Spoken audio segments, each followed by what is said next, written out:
welcome viewers one more time to an episode of Universal Energies. My guest today is Andrew Mackay. Mackay, is it? Mackay? Mackay, yeah. Mackay? Yeah. I beg your pardon. And he's going to talk about Orgonite Energies. And I know you don't know anything about it, and nor do any of us, but Andy will explain as we're going along. And remember, this program is here to give you the tools so that you can find out further from yourself. Andy has much to offer, and I'm sure that is approachable too. So through emails and websites, Facebooks, etc., you can contact him at the end, and all information will appear on the credits at the end, along with any pictures or anything that he wants to put on it as well. So without further ado, welcome Andy. Thank you, Rob. Welcome, it's a pleasure. I have come across this talk before with Andrew, and I can assure you that it will be very informative. So let me ask you first, in your normal day life, you are a painter and decorator, you have lots of things that go on, a family man, but you also are a qualified counsellor. Yeah, that's correct. So where does the counselling take you? And what do you do? How do you use it? I would say, more than anything, it's taken personal responsibility for ourselves and our actions, and doing that counselling course gets you to delve deeper into yourself and look at everything within you. It's a very challenging course, and it really does take you places which remain hidden in the subconscious, but which actually drive our behaviours a lot of the time. For example, I didn't find out until the first year was a hypnotherapy style course. I had a massive fear of failure that I had somehow managed to hide from myself in the subconscious, but it was driving certain behaviours, so I wouldn't complete certain tasks, sometimes wouldn't do anything. I've been a printer by trade since I left school. I'd lost my job, got laid off, and thought, well, the print industry is dead now, so it's time to move on from that. So I was kind of in the abyss, so to speak, doing this course. Suddenly, when it came to actually putting myself into a position where I had to put myself into a risky situation, whereas previously I always had the security of falling back on my job. The money was there for me to earn, so I always managed to find a valid excuse not to do something or not to complete something. Now that I didn't have that and I had to push myself, all of a sudden this huge wall came up, and that's when I realised I had this huge fear of failure. So that gave me real insight as to how our subconscious minds can actually control our behaviours without us even realising it. So that was a huge moment in my life, realising, I looked back through my previous years on this planet and thought, wow, it really has controlled parts of me which I hadn't otherwise realised. So first and foremost, taking personal responsibility for our behaviours, our actions, and what goes on around us is the first and foremost part of doing that counselling course. Excellent, yeah. So that's been I am a firm believer, and I'm sure the viewers are too, that you go along in life, and then all of a sudden life puts you in a different way, and meant to put you in a different way for you to control yourself, for you to look at yourself, evaluate yourself, if you like. Indeed. And I think it happens to everybody at certain times in their life when it's right. Indeed. If it happens younger, it's so much more you have to look forward to. Mm-hmm. Unfortunately, if it happens when you are not so young, then you cram so much into a small space. Yeah. And there's nothing wrong with that at all. But it's just to level it out and to iron it out would be. Yeah. So that's the counselling here. Yeah. Now I just wanted to say on that front that I think there are always lessons for us to learn in life throughout, but what tends to happen is we tend to resist them Yes, and deny I them. quite agree. Probably the biggest issue that human beings have today is cognitive dissonance, where they have a belief system about how the world is or about how they are, and if anything comes in that challenges that belief system, they will just reject it just offhand without even stopping to look at it. Absolutely. And from my experience on doing this, although I've always been open-minded, but continually challenging our belief system every day with information that comes in, like I'll be talking about Orgonite today. People have never heard of it. There'll be people out there that are sceptical of it. There'll be people out there that are sceptical about the other information that I talk about. But until we continually challenge that belief system, by doing that, it means we're continually open. Yes, absolutely. I quite agree. Open people continually grow. They do. And the word today is bounded around and used as lip service. Mm-hmm.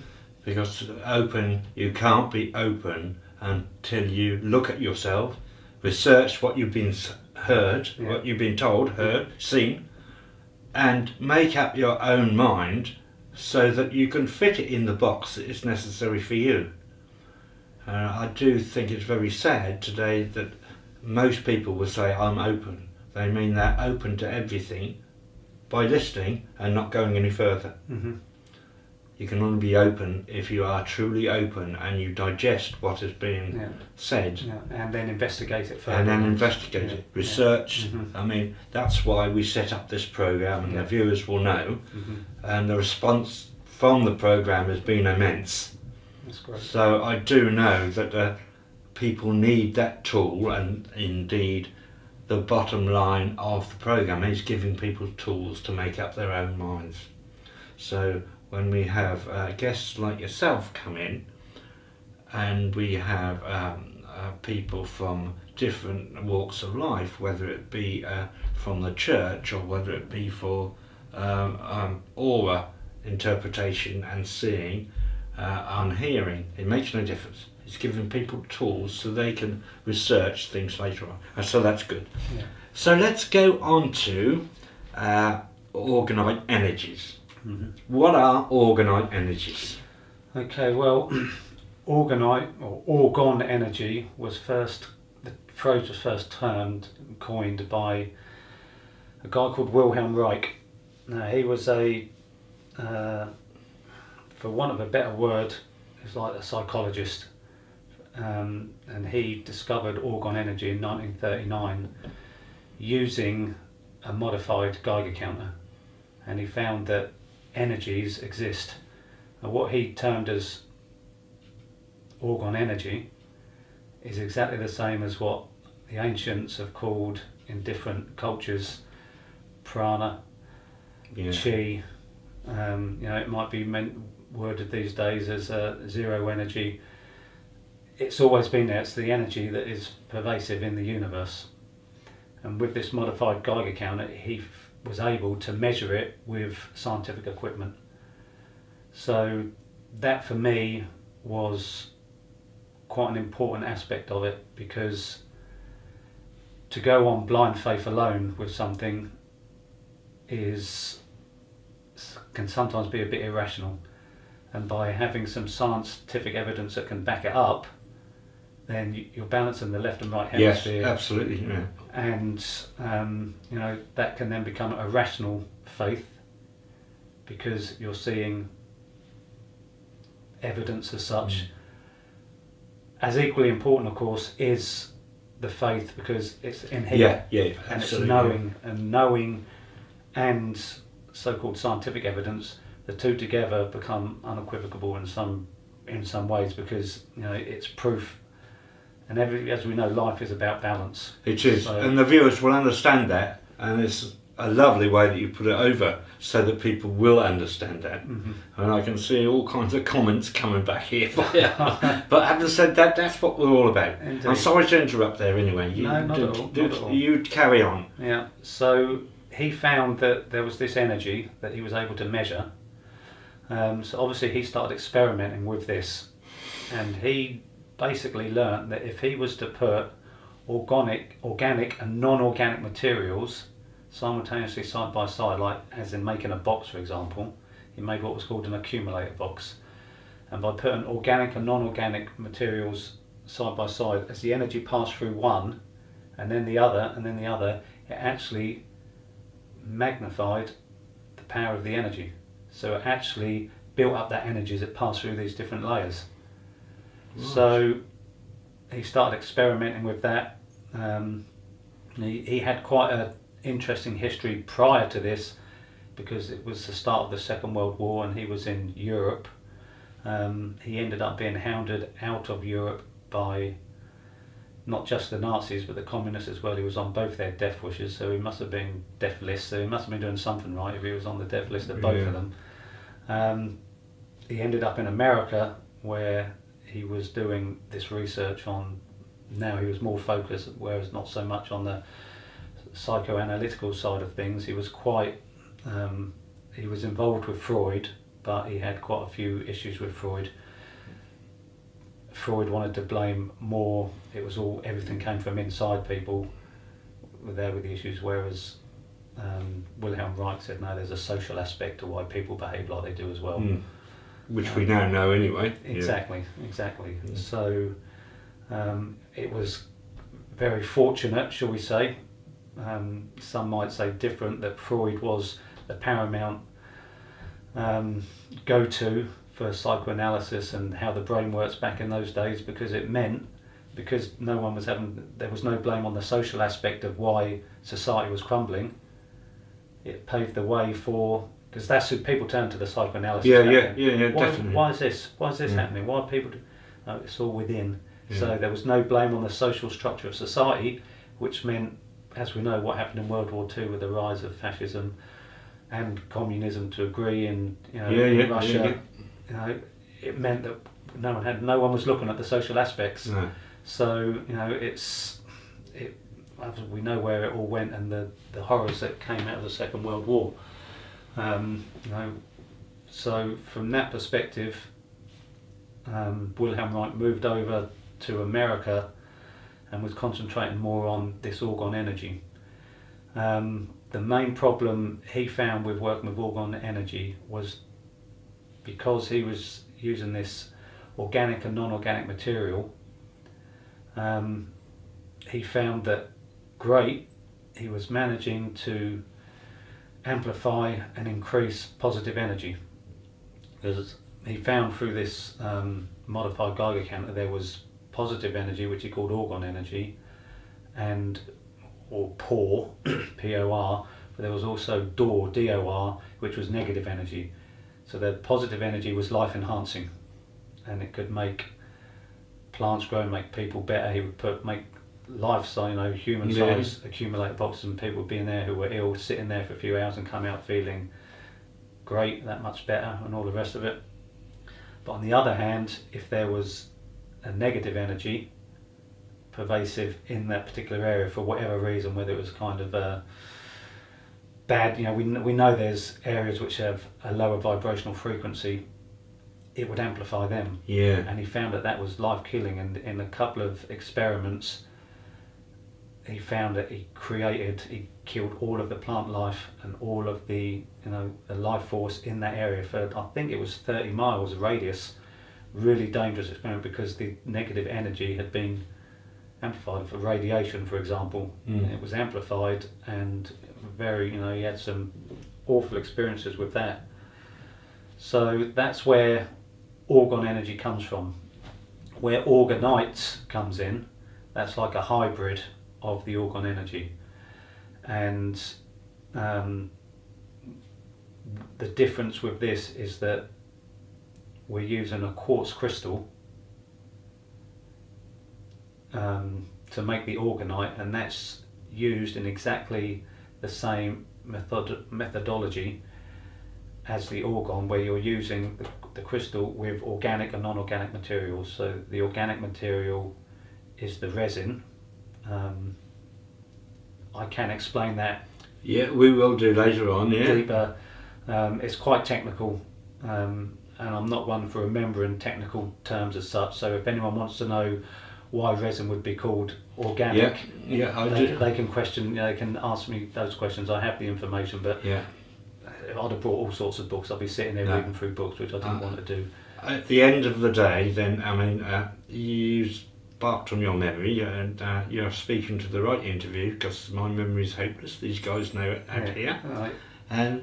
But having said that, then I do put that to an age thing, and you're a lot younger than me, so anyway, we have got to know a bit about orgon energy here. So, what thing happened to you in your life that made you recognise this and made it resonate with you? Okay, well, I've been pretty much on a quest all my life. You know how you look back on your life and you just see that the way things happen and things that happen to you, it's been quite a journey all the way through, and I had always been searching for truth in whatever capacity it may have been. I lived quite a fast and interesting life up until we had our first children. I was 33 when we had our first children. Around about the age of 30, I slowed down on my extracurricular activities. You know, I played hard, I worked hard, I played hard. I got to about 30 and I thought, right, need to settle down, we're going to have a family, etc. Start taking a bit more responsibility for myself from that perspective. And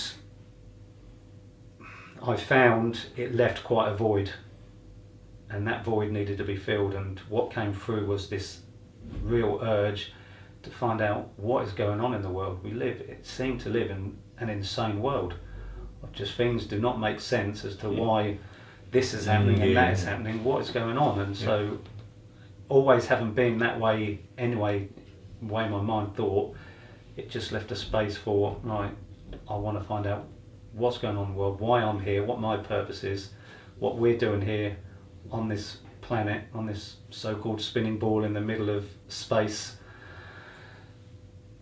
It opened up a lot of questions, and so I had a lot more spare time to start investigating these things. And I'd come across orgon energy a couple of years before and thought, oh, that's interesting, and I considered making an accumulator box, but because we're within 30 miles of Sizewell, not very, it did say in the book, if you are, the accumulator handbook, if you are within 30 miles of a nuclear power station, do not make a accumulator box, because you'll intensify the negative energies of the negative frequencies of the radiation. So I kind of left that, and then one day I was at home on the computer and I saw the accumulator handbook on there, and I thought, oh, I remember seeing that before, and I had a look at it. I clicked on the book, and over to my right in the kitchen we've got 8 downlights, and they all flashed on and off as I flicked onto that page. And as I say, not just being one but just got to have scientific evidence, I have a connection with my intuitive self as well, and I was like, okay, I'll take that as a sign, so to speak. And I clicked on it. It was only, probably £5. I thought, I'll buy it and have a look. So I looked at it and thought, that's very interesting. I ended up making an orgon blanket, which I thought it's not going to be quite as intense as an accumulator box. So I made this orgon blanket, which my pets, cat and dog, seem to really like. So they used to snuggle in on that. And then I found out about orgonites and was a little bit suspicious of it to begin with. Wasn't really sure what to make of it. It's a new hybrid thing and all the rest of it, and I didn't really pay any attention.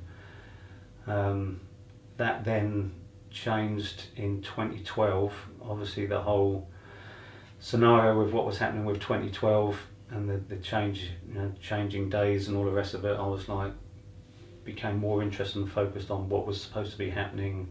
I read Jeff Stray's book, Beyond 2012. Although there was a lot of evidence from many ancient cultures saying that 2012 was this end date, By the time I finished the book, I just felt, no, the book was entitled Beyond 2012, and I thought, wherever this information has come from, these ancient cultures at these end of days, there's lots of different perspectives on it and opinions on it. Yeah, there is. I mean, when 2012 was put down, you've got to think of the culture and the way of thinking of the people who put it down. Were not as understanding of different energies and the way different things worked as we are. So they just saw this as an ending of something. That's all it is. So perhaps as an ending, we all know it as an ending of one, they call it awakening and all the rest of it. Some people would say the Aquarius syndrome. Some people would say coming from, putting it logically, going through different scenarios in culture, bringing the same thing back with us, but understanding more through the education we have in that particular culture, whatever it is. And I do think it's just a finishing of one understanding and a starting of something else. But whatever it means to the individual, how it resonates with them, is the way it's right for them. Yeah. Again, going back to what we started the conversation on about people taking personal responsibility for themselves and their behaviours. Definitely. Because if they don't do that, then their path isn't going to be one of truth, which I think when it comes to that, it's a case of that it will happen when the time is right for them. I think it's at the moment we're in a situation whereby people are being pushed along in a stream. It's like horses running down a race. They're blinkered. They have to follow what they are being taught at this moment. And I have to say that the control and dictation has always been there through different aspects, and will always be there till people understand themselves that it has to resonate with them before they can start to move on. Indeed. And I do think at the moment what's happening is that we're more so in a culture was have more, get more, jump over you Jack to get what I want to get situation. But people are changing, and the old scenario used to say it only takes one person. Well, that one person goes back from ancients, and we start in one, and before long we will all get together and we'll all start changing things the way we want to. There are groups at the moment, as we know, that are out for destruction of themselves, the planet, and not worrying about anybody else who's in it. And that just goes to show you that the dictation that they have had is ruling their lives, rather than them doing the other way around. But that's beside the point. Having said that, then we've heard a little bit about the energies that and how you were exposed to it. How do us, the members of the public or the viewers at the moment, how will we be exposed to this? Maybe in our own homes, in our own workplace, in our own environment. How will we be exposed to Orgonite? Yeah. Well, to explain that is firstly to explain how Orgonite works, because obviously what we have is the orgon energy, and we know that that was amplified when there was positive frequencies. It would amplify those positive frequencies, but it would actually amplify negative frequencies as well. So we covered that a little bit. The Orgonite with the crystal embedded in the resin and the metal shavings, again the organic and non-organic material, the crystal being a conscious energy, basically is capable of transmuting these negative frequencies. So the original orgon energy in the accumulator boxes, etc., weren't able to do that, but by putting a crystal in this matrix of resin and metal shavings, it's almost like a matrix for it, and it's compacted so tight in there, this organic, non-organic material, it amplifies the power of that crystal, and that crystal is then capable of transmuting the negative frequencies into positive frequencies. Right. Or can I just say, before you go, could you instruct viewers how to do this? It's very simple to make Orgonite. Okay. It really is. So at the end of the interview, get in contact with Andy, and he can help you to show you how to construct this to have in your own homes. I know, Andy, that you do construct these things as in pyramid shapes. Yeah. And I've seen them. In fact, we've got a couple at home here. Yeah. And they work for us Mm-hmm. in the main reason of that we live in a technological society here. And I put one in the bedroom so that it helps. I find that the energies that resonate with me in there beforehand, that get me awake, that maybe race on a bit more than I needed to do. Mm-hmm. In fact, getting into the nitty gritty, sometimes it made me feel ill, Mm-hmm. because we had computers and everything. We still have that, but we have an orgonite crystal as in a pyramid, Yeah. and it seems to not neutralise them, but it takes it right down, the energy's right down. Yeah. So not only is it bearable, I sleep well, Yeah. other people sleep well, Yeah. etc., etc. Yeah. Yeah. From that perspective, orgonite has benefited so many people. It's interesting that you say that you can notice these energies with computers, etc. We've got Wi-Fi, Yeah. cordless telephones. The cordless telephones, everyone has a cordless telephone. The base unit on the cordless telephone gives off a really low negative frequency, as bad as a mobile phone. If anyone has any doubts as to what this modern technology is doing to us as individuals and as a species, there's enough evidence out there. I could sit here for 2 hours talking about the negative effects it's having on us as a... And I could listen to you, but unfortunately... Exactly. But, it's again, that's where the responsibility is for people to Yeah. go in and not take my word on it. Don't believe a word I say, but, okay, take it in and then go and Yeah. do some research for yourself, because it's real and it's happening. And having you here now, I'm sure you wouldn't mind if people comment you and question you. Of course, I'm more And than then happy. you can turn round and say, Yeah. and then perhaps maybe instruct them how to construct their own whatever. I Yeah. mean, that's what this program is about, Yeah. and that's why you're here. Yeah. And it's so not anyway. More than anything, I'd just like to say I'm really not here to promote my own product. If people don't want to make it, or they can't make it, I'm happy to supply them with some. But I would rather people went out and made their own. Absolutely. And it's very simple. It is very simple. And if I can get people just to take that on board and go out and make their own, then I've done my job as far Yeah. as I'm concerned. As far as, because of the technological abuse we're receiving from all of these low vibrational frequencies, the new televisions, the new HD televisions and all the rest of it, they're frying our brains. But, and this is where the manipulation comes in, you won't find that out on mainstream media, because No. you won't find that out, but the information is there, because the people who, the mobile phone companies for example, the people who they get to do their experiments are on the books, so they only publish the results that are going to benefit. Of course. I'll give you one quick example, because this is really important. This is on the Resonance Beings of Frequency YouTube documentary. With mobile phones, they did the test to see how much, because they knew that radiation was going through these phones and into the brain, but they wanted to minimise it as much as they could so that it wouldn't affect the brain. They used a generic skull of a human being to say, okay, this is where it penetrates it, this is where it doesn't, so we need to draw back on this line.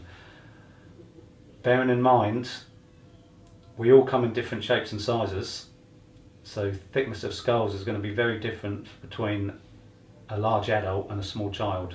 And we know how many small children have mobile phones these days. Absolutely. Yeah, I know, quite. It's frightening. Yeah, the test person they used for the mobile phone in the mobile phone industry was of a US Marine. Now, the skull of a US Marine is going to be thick compared to that of a 7-year-old, 8-year-old, 9-year-old child. So let's look back at smoking 30, 40, 50 years ago. It was a cool thing to do, it was a healthy thing to do. Absolutely, yeah. You know, it was portrayed through the media as the cool thing to do and all the rest of it. 30, 40 years on, we know of the horrors that what smoking can cause. It's going to be the same with mobile phones, but you know, why wait until that moment? Well, that's right. It's giving people tools there again. Empowering themselves to change or at least research it. Indeed. To find out Indeed. what it's all about. Yeah. So that's, I keep going on about that's what the programme's about. Yeah. But having said that, so your shall we say energies, when you do the negative to positive here on energies here, you're dispelling them here, and you make resinous pyramids, don't you? Yeah. There's two devices I make really, and they are the pyramid and the dome shape. Right, okay. The pyramid is male energy. It's more direct, so it's a bit harder, more direct, whereas a female energy is a bit softer, a bit more gentle, Right, so okay. it takes a bit more time to get there. But they're still have the same power, but they just have different ways of getting to the same venue. And I can assure you, viewers, at the end of the day, then you could place these wherever your energies are that you feel negative in that space, and it will help. I can assure you that. But as you say, don't take anybody's word for it. You research these yourselves. Now, I've heard you talk a lot about the negative energies from, say, chemtrails on planes. Chemtrails. Negative energies of different insecticide, etc., that have been on and sprayed on our crops and our food. Indeed. Yeah. Could you just inform us just a little bit on that? Okay. There's a phenomenon known as chemtrails, which people who research it properly know that it's a huge, the most bizarre thing of all, and there's no better way of doing it, is hiding things in plain sight. Because it's there in front of you, people don't tend to see it because it's just normal. It's always been there, so to speak. Obviously with chemtrails they haven't. So people who dismiss it out of hand and who are not prepared to do any research on it, and have this cognitive dissonance come up, no, that wouldn't happen, well, who would do that, why would they do that, will blame, they're not chemtrails, they're contrails. Now, people who say that, and people with, high intellect might be saying that as well, as though people who have studied chemtrails haven't considered there might be contrails in the first place and don't understand, because there's highly intelligent, intellectual academics who know what these chemtrails are about, and it's like, don't you think they've studied what a contrail is? A contrail being the hot heat from the engine coming out of the engines, mixing with the cold air, causing a condensation trail. Yes. A contrail will disperse within seconds, minutes, depending on the atmospheric pressures and environment. A chemtrail doesn't disperse, it doesn't disappear. And we've all seen this. It spreads out until it leaves like a white chalky blanket across the sky. We've all seen this in the clear skies. Yeah. So, we've all seen it, but how many? I mean, there should be. We should be up in arms, crying out, "What is going on here? What exactly? What these they're not contrails. What is in these chemtrails?" Well, people have done the research as to what is in these chemtrails, and you've got toxins such as barium, mercury, nano-sized particles, strontium, which have a direct effect on our bodies, our endocrine system, our thyroids, all the rest of it. It's affecting our food. They have found, there's one conspiracy you might want to say, that the only plants that grow in an area that's been heavily sprayed condensed, heavily sprayed, say an island, for example, that no plants will grow there unless they're Monsanto plants. Yeah, I've heard that. Okay. Yeah. Regardless, that is worrying information, of course, but it's not necessarily just saying, oh, Monsanto are spraying at them, they're doing it. It's irrelevant. What is in these chemtrails and why are they spraying them? Yeah, that's And right. once you start looking into what is happening to the aircraft staff who are working regularly in these aeroplanes that are spraying, what's happening to the areas which are being heavily sprayed, for one, it's blocking out the sun and the UV rays Yeah. from the sun and all the rest of it. Mhm. And we know how important the UV sun is for our immune system because of the vitamin D we get from the sun. And if we're lacking in vitamin D, then our immune system is Yeah. compromised. There's all sorts of, it can take you a myriad of places as to, what is going on. Yeah. There was a thing a little while ago, I expect you remember, about, those humans were up in arms about the amount of electricity cables, pylons that were being built in a Yeah. short area. Yeah. We know about the green belt and the land and things which is appalling anyway, but there seem to be so many of these in a small acre. Say you have 2 fields combined and you might get 6 or 7 of these that are in there, and it has been proved that the energy that gives out is very detrimental to people who suffer from things like migraines, who suffer from nervous distribution of some sort. I can't remember, this is a few years ago, but I do remember that there was a lot said about it, and then over a period of about 10 years it seems to have gone quiet. Yeah. Do you remember this? Yeah, this is the thing, isn't it? Yeah. You get this information, it's alarming, and then it disappears. Yeah. And you think, why all of a sudden? And we see that all the time. You look, for example, we're kept in my opinion, we're kept in a perpetual state of confusion and fear. You switch on that television and it's fear, fear, fear. How many stories on your television or in your newspaper are from a love perspective? That's right. It's not there. It's continuous. So people are continually, if they're drawn into the world of media, television, radio, newspapers, if that's all they're seeing and that's all they're reading and that's all they're hearing, it's going to have an effect on them. Absolutely. Because if nothing else, even if you've woken up to a degree and you understand the manipulation that's going on, it's all still going into the subconscious. Oh, absolutely. I'm a believer in that, and so are the viewers. If you're told something enough, it's the old scenario. Yeah. If you're told you're stupid, you'll be stupid all your life. Indeed. I remember an experiment that was done on rats. This is going back in the 80s.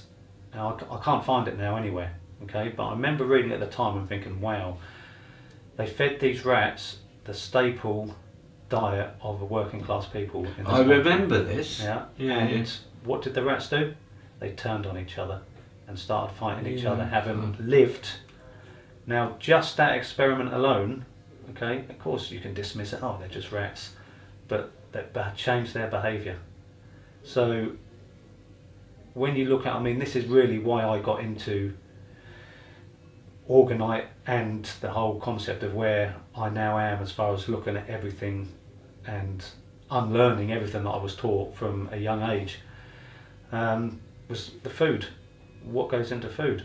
And it was just, I started to research, and I had a skin condition called seborrheic dermatitis from the age of about late teens, and not wanting to go down the pharmaceutical road, using steroid creams, etc., because I knew they would compromise my immune system eventually, thin my skin and all the rest of it.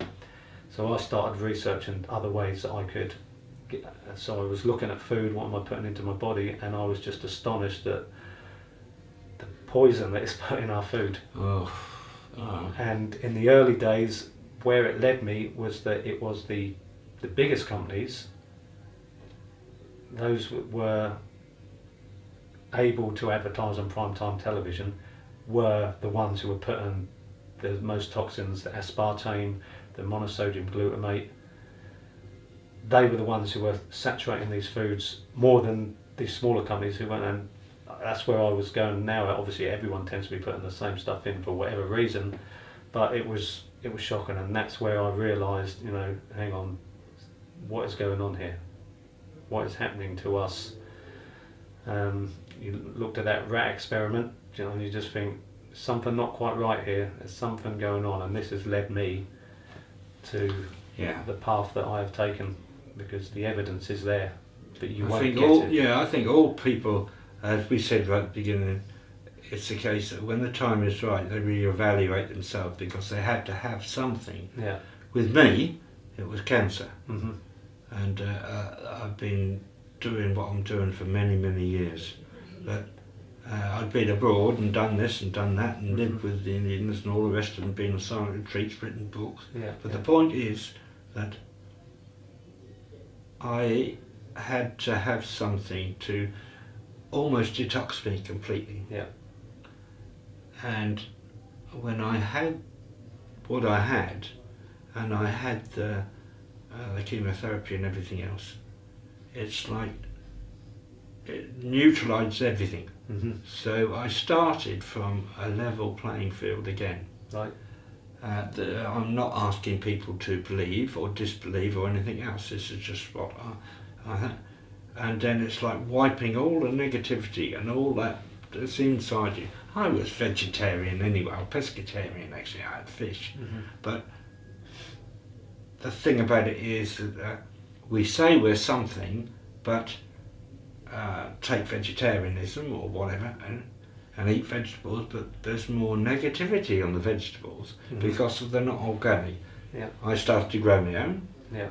I knew the difference before I went into hospital anyway, but it's like it was cancelled out because of what I've been doing. Mm-hmm. And it just swept me away, and now it's a case of I've built myself up again, and my immune system is now 100% effective, whereas before I would say that it was probably only about 75%. Okay. Doesn't mean to say I was attracted to having more colds and flus than anyone else. I was average and I did it. I now find that I don't have very good days sometimes, but that's for something else. But having said that, I now find I can shake off things so much quicker. Right. I don't have to, and I think people get to a point when they evaluate themselves, and that's how they look on things. Mm-hmm. But it takes what we're saying right from an early start for it to resonate with inside us before something's done. Yeah. Before we take note, if you like. Yeah. So with wonderful guests like you coming on, not only giving people information and finding out how they can do it themselves, but it's resonating with them. So now you can see when it goes out here, people will look at that and say, I can reevaluate with that, I can understand that, and it's like little by little, I know catchy monkey and all that sort of thing, but it's very, it's like analysing, pigeonholing, and all of a sudden we're off. Yeah. Yeah. There is, the awakening is up and running. It is definitely up and running. But at the same time, the control system, which has been in place for far, far longer than even I get to believe. That's a whole different ball game. Completely. But because of the awakening is happening, the power system is fast tracking. Yeah. Because they want to keep control. Yeah. And the control system, which has dominated all our lives, and I have to say that there's certain factions of going back society that they found out dictation was good because with that they can get control. Yeah. And unfortunately it's only 2,335 years ago that we had this control. Before we had to look after ourselves, fend for ourselves. We did what we had to fend for ourselves and our families and our close communities. Today we are more inclined to be more controlled and do something for a country or a continent or an island than we are for ourselves, because we are controlled to do it. Indeed. Time has run away with us. It has gone over the 3/4 of an hour, which I told you would go very quick. Indeed. At the end of the day, then I'm sure that before we sign off, Andy has got other things that maybe he'd like to explain to you. But remember, at the end of this interview, on the credits will be all information that you can get hold of Andy. But if you can't at any moment, you can always get in contact with me on the same channel or on Facebook or websites, whatever that happens to be. So, is there anything you would like to add? Well, I suppose really just a roundup of how Orgonite can improve your life, because of the modern technology we have in our homes, digital radios, televisions, etc. Smart meters are a big no-no. Very quickly, the smart meter condenses all of the electricity in the house into one spot, and just like the pylons that we were talking about before, that's condensed electrical energy. It gives off what is known as dirty energy, and has a huge effect on our endocrine system and us generally. A smart meter gathers all of that electricity into one spot, and the dirty electricity coming off that is huge. So I would really advise against, again, the evidence of what is happening to people who have got smart meters. It's not happening to everyone. It's very much a case of a canary down the Minecraft. Some people are electromagnetically sensitive and are having huge problems. You said you can sense the difference. Some people are even more sensitive, and it completely makes them really ill. I had one bloke ring me up and tell me how ill he was, especially if he went onto Facebook. That affected him even more than just going on the computer, which I found fascinating. So Orgonite devices in your house will transmute that negative energy into a positive energy or a neutral energy. It benefits. It's helped your sleep. Every child that has had Orgonite put in their bedroom no longer suffers from nightmares. So, that in itself is, well, why would that happen? The negative frequencies within the environment obviously create negative frequencies in the brain, which cause a nightmare scenario. My children haven't had nightmares for a long time. My daughter has night terrors, which is a completely different thing, and I could talk on that for half an hour on its own as well. But we've moved mountains with that as well, and I could speak for an hour on that alone, because really what I want to say more than anything is, although Orgonite is a powerful device that can transmute negative energies, at the same time I've come to the understanding and perception within myself that it's still all about empowering myself. Yes, the Orgonite can help, yeah, but it's not about Orgonite becomes the new. Not about something that will take something away. It has to come. This is why I started at the start about the importance of responsibility for ourselves and our behaviours. We know inherently within us, within our hearts, what's right and what's wrong. Yeah, absolutely. And absolutely. Relying on anything outside of us for information, for help, that to me is going out of the frying pan and into the fire. Our salvation, so to speak, has got to come from within. Yeah, that's quite true. It's going to feel, for people who don't know, quite scary, because it's a leap in the dark for them. But having said that, what I find very scary is that the government's proposal is for everybody to have smart meters in their house in 2030. Yeah. I think it's 2030. And that's quite scary. But having said that, when we move away from the cost of things outweighing the benefits of ourselves, we can only move on when we do that thing. Indeed. And that's again very much a control system, isn't it? If they control things through the finances and economics and make it cheaper for you, then people take it because they believe, rightly so in some respects, that finances control their lives.